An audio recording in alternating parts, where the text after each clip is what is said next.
wabarakatuh. Perkenalkan, nama saya Aisyah Dwi Karyani dengan NIM 2313030021. Tujuan saya dalam pembuatan video ini yaitu untuk memenuhi tugas UTS metodologi penelitian dengan cara mereview skripsi proposal dengan dosen pengampu Rizky Firman Nugraha SHMH. Judul yang saya ambil yaitu Pembunuhan Hak Pilih Penyandang Disabilitas dalam Pemilihan Umum tahun 2024 di Rumah Sakit Jiwa HB Saanin Padang. Dengan penulis yaitu Muhammad Nurul Aswen. Berikut pembahasan yang akan saya bahas. Latar belakang atau poin utamanya yaitu masih banyak pasien disabilitas mental yang tidak menggunakan hak pilih mereka karena minimnya sosialisasi dan pendampingan.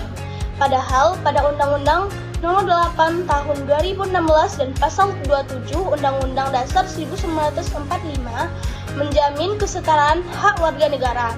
Kasus di Rumah Sakit Jiwa Prof. HB Saanin Padang menunjukkan hanya 14 dari 205 pasien yang bisa menggunakan hak pilihnya pada pemilu 2024. KPU dan stakeholder terkait perlu evaluasi serius untuk memastikan inklusivitas pemilu tersebut. Selanjutnya yaitu rumusan masalah. Berdasarkan uraian dari latar belakang yang saya bahas sebelumnya, maka rumusan masalah dalam penelitian ini adalah bagaimana pemenuhan hak pilih penyandang disabilitas mental pada pemilu tahun 2024 yang bertepatkan penelitian di Rumah Sakit Jiwa HB Saanin Padang. Adapun yang menjadi pertanyaan dalam penelitian ini yaitu yang pertama, bagaimana ketentuan hak pilih dan fasilitas bagi penyandang disabilitas. Yang kedua, bagaimana penyelenggaraan hak pilih penyandang disabilitas di Rumah Sakit Jiwa Prof. HB Saanin Padang. Selanjutnya yaitu studi literatur. Berbagai penelitian sebelumnya berfokus pada disabilitas secara umum ataupun dalam konteks nasional. Adapun sebagaimana skripsi putra tahun 2020, mahasiswa jurusan Hukum Tata Negara Fakultas Syariah Negeri Raden Lampung, yang mana tentang implementasi Undang-Undang Nomor 8 Tahun 2016 tentang hak pilih politik penyandang disabilitas dalam perspektif fikih siasa. Adapun jurnal konstitusi yang ditulis oleh Adriani dan Amsari tahun 2020 Fakultas Hukum Universitas Andalas yang berjudul Hak Pilih Kelompok Penyandang Disabilitas dalam Pemilihan Umum tahun 2019 di Sumatera Barat.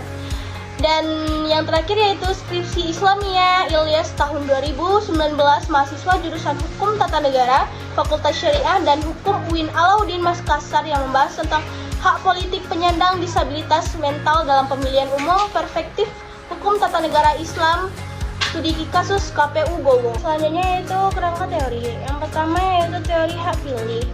Menurut John Stuart Mill dalam karyanya yang berjudul Consideration on Representative Government mengemukakan bahwa hak pilih harus diberikan secara universal kepada semua warga negara dewasa. Selanjutnya menurut Thomas Hal Marshall dalam esainya yang berjudul Citizenship and Social Class menekankan bahwa hak pilih adalah bagian dari hak kewarganegaraan yang harus dijamin oleh negara. Selanjutnya, Hannah Pitkin dalam bukunya yang berjudul The Concept of Representation berargumen bahwa hak pilih adalah sarana untuk mencapai keterwakilan yang benar dalam pemerintahan.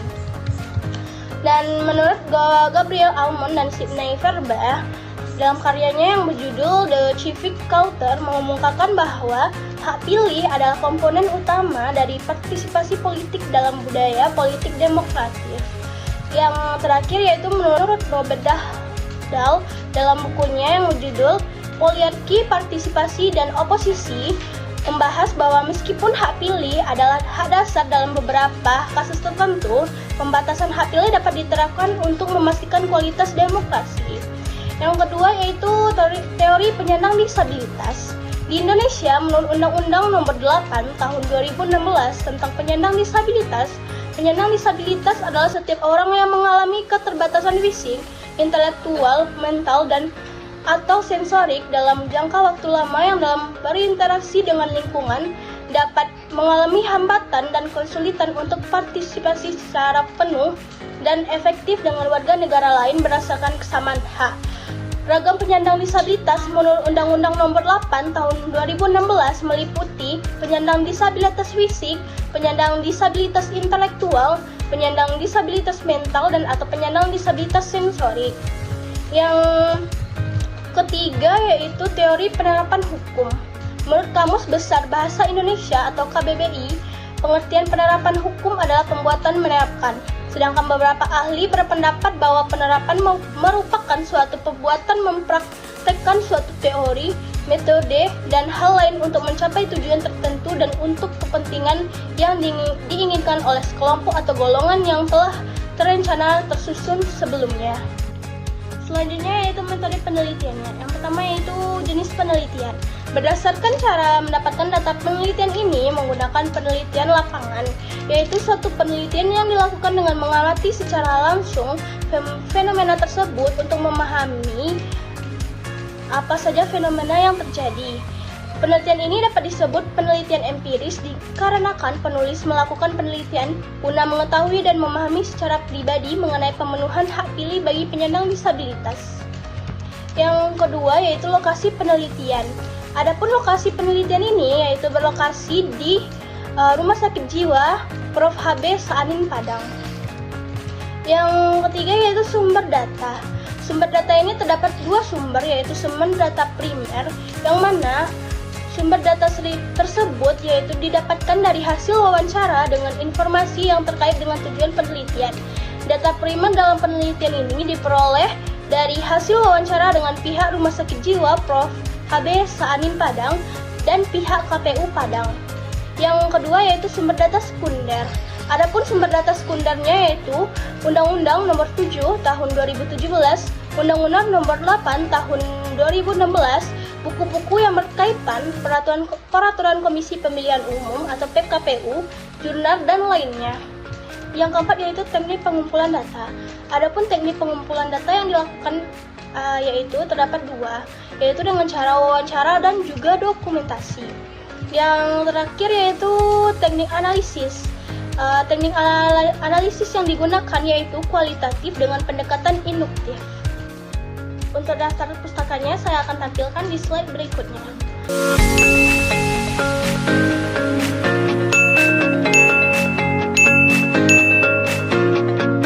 Sekian dari saya, jika ada kata yang salah mohon dimaafkan. Saya tutup dengan Assalamualaikum warahmatullahi wabarakatuh.